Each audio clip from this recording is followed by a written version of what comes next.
Fear of intimacy, causes, getting help, and ways to cope. Hi, I'm Nicole Kleiman-Reck, and I'm a licensed mental health counselor specializing in relational issues, including fear of intimacy. Let's go over fear of intimacy, the causes, getting help, and ways to cope. In this video, we'll go over what is fear of intimacy, the definition of intimacy, fear of intimacy signs, and how to know if you have intimacy issues, as well as the causes of intimacy issues. First, what is fear of intimacy? Intimacy is related to vulnerability, and while having some fear is normal in these situations, fear of intimacy really does take it to a whole new level and make closeness in different contexts really difficult to achieve. What is intimacy? Intimacy can be seen in the physical, sexual, spiritual, and intellectual settings, and people that don't struggle with intimacy can be comfortably open and vulnerable, whether they are in a physical, sexual, emotional, or work-related context. How to know if you have intimacy issues?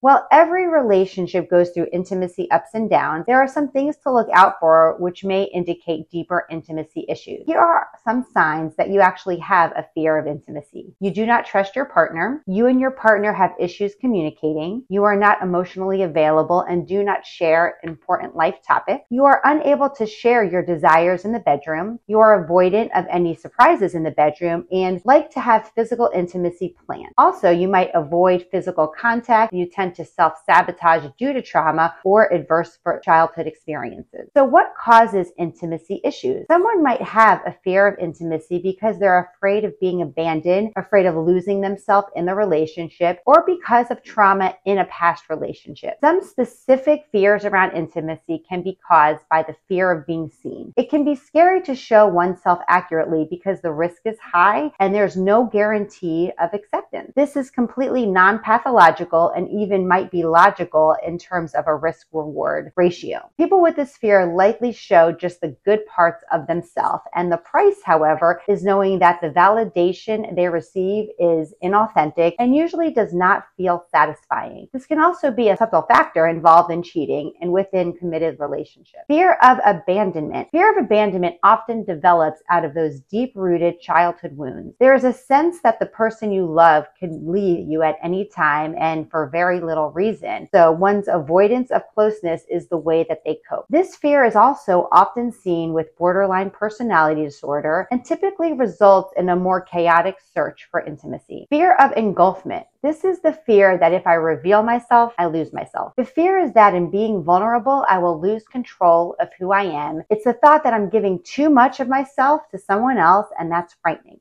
Fear of retaliation. This is the fear that if I am vulnerable, these disclosures are going to be used against me. People with paranoid personality disorder tend to have symptoms related to the fear of retaliation. Fear of rejection. Fear of rejection can really block one's ability to internally validate, which in turn can get in the way of intimacy. Individuals with avoidant personality disorder tend to crave intimate relationships, but their fear of rejection gets in the way, so they often will just come up with a persona that they feel will be validated or reveal only small elements of themselves so they can be more likely to be approved. The problem is that the love and acceptance they receive will feel inauthentic and undeserving. Modeling. A person's level of differentiation and tolerance for intimacy is largely tied to how intimacy was modeled by the adults in their childhood. Previous trauma. Past trauma can make a person either crave intimacy or be repelled by it. It really depends on each person's unique personality and how far they are in their healing journey after trauma. How do you overcome fear of intimacy? It is possible to overcome your fear of intimacy, and like most things, if you invest your energy and effort, you will reap a return in the future. I'm going to share 9 tips for overcoming the fear of intimacy. 1 is to be willing to tolerate disagreement. When you choose to be open and honest, it's normal to have disagreements from time to time. These disagreements do not need to be catastrophic, but the goal is to look at them simply as a difference in perspective. 2 is to understand your past and where these fears come from. The fear of intimacy develops somewhere, and it's your job to identify, acknowledge, and work to understand its root. Without truly exploring how your fear of intimacy developed, it can be impossible to really resolve these concerns. Number 3, practice self-validation and self-compassion. While we can validate ourselves, we may appreciate validation from our partners, but we will not be dependent on it. Internal validation can be difficult, so slow down,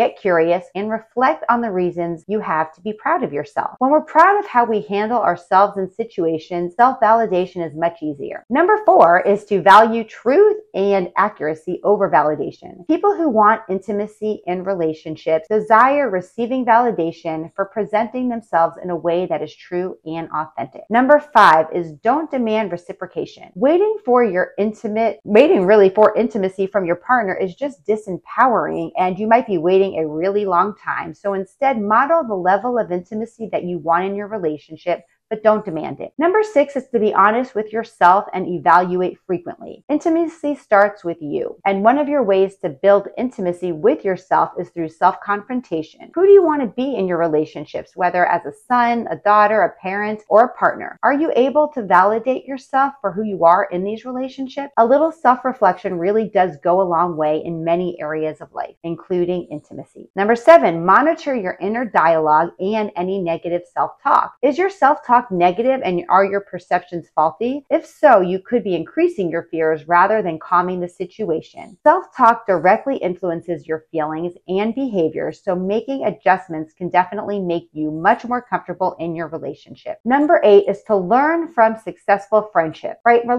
And those relationships that you've already had, because many relationships might end with breakups, separations, divorce, but even these relationships had moments of happiness and success. So instead of being overly consumed about all the bad things that have happened or could happen, think about the achievements you've experienced along the way. Number 9, seek professional help. If you feel like fear of intimacy is causing you distress or affecting your other relationships, it's probably time to get help. Simple techniques around boundaries and communication guidelines frequently can offer help in this regard. All right, final thoughts.